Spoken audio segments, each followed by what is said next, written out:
श्री स्वामी समर्थांच्या फलदायी बिरुदावल्या हा ग्रंथ वाचण्यापूर्वी प्रथमतः श्री स्वामी समर्थांचे प्रगटीकरण, त्यांचे ईश्वरीय भ्रमण, सामर्थ्य इत्यादी संक्षिप्त स्वरूपात का होईना जाणून घ्यावे.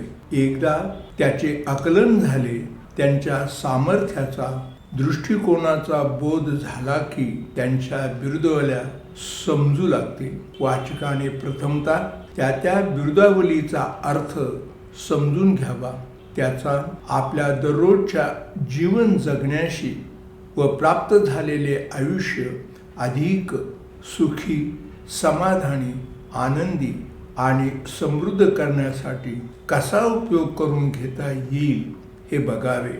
विशेषतः अर्थबोध वाचून त्यावर चिंतन मनन करावे. श्री स्वामी समर्थांना विविध प्रकारच्या नामविशेषणातून अथवा बिरुदावलीतून गौरविण्यात आलेले आहे, परंतु श्री स्वामींच्याच प्रेरणा आशीर्वादाने त्यांच्या बिरुदावलीच्या वर्णनाचा हा प्रयत्न केला आहे. त्याचा आपण स्वीकार करावा ही नम्र विनंती. त्यातून प्रेरणा घ्यावी.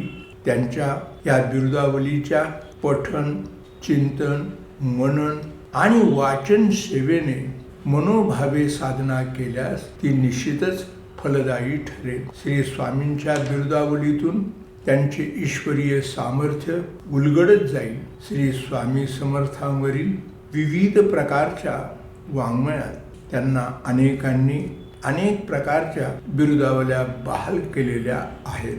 त्यातून त्यांच्या ईश्वरीय सामर्थ्यांचा वेध घेण्याचा प्रयत्न केला आहे. तरीही या लीलाधराचा पूर्णतः वेध घेतला जाऊ शकत नाही. त्यातील काही मोजक्या बिरुदावल्यांचा संक्षिप्त आढावा या ग्रंथात घेतला आहे. प्रत्येक बिरुदावलीचा अर्थ, भावार्थ आणि मतितार्थ शांतपणे समजून घ्यावा. श्री स्वामींचा उद्देश नीट समजून घ्यावा.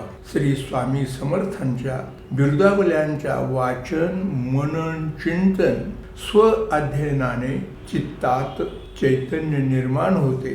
श्री स्वामी समर्थांच्या या फलदायी बिरुदावल्यातून उपासकास अक्षय आनंद, सुख, समाधान, शांती प्राप्त व्हावी हीच श्री स्वामी समर्थ चरणी तुमच्यासाठी विनम्र प्रार्थना.